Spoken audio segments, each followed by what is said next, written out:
La maschera per ossigeno, la barella sulla sabbia e i soccorritori attorno, il classico scenario che si potrebbe vedere in spiaggia a seguito di un incidente in mare. Ma niente panico, si tratta di una esercitazione, la Health and Rescue Day, organizzata dall'US 4 Veneto Orientale e dal comune di Jesolo.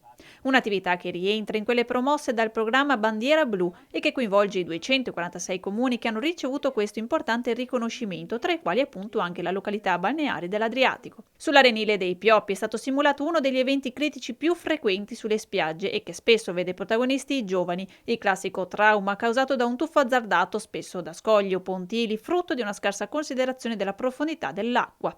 Una tragedia che in molti casi crea anche lesioni gravi, se non permanenti. E così lungo il litorale jesolano è andata in scena la classica giornata spensierata al mare che si trasforma in un incubo. La persona coinvolta nell'incidente tra le acque del mare, priva di sensi, è subito soccorsa dai bagnini, la moto d'acqua rossa che la recupera e la porta a riva, affrontando le onde.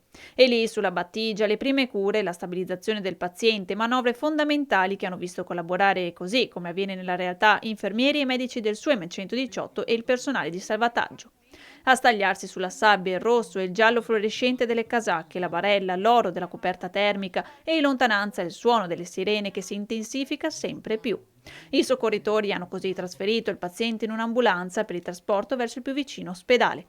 Una simulazione sì, ma che rispecchia alla perfezione la realtà con l'intervento anche della Guardia Costiera e della Polizia Locale.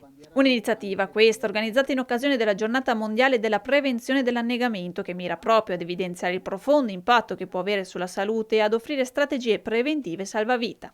Oltre alla dimostrazione di salvataggi in mare sono state proposte anche attività di contorno e di informazione. In piazza Carducci il progetto Cardio Move con dimostrazioni pratiche di rianimazione cardiopolmonare anche per i bambini, sulle manovre di disostruzione delle vie aeree e di come si percepisce lo spazio attorno a sé con un elevato tasso alcolemico. E per i curiosi, infine, in mostra i mezzi delle forze dell'ordine, con anche le unità cinofile e i diversi stand dove il pubblico ha potuto effettuare screening gratuiti.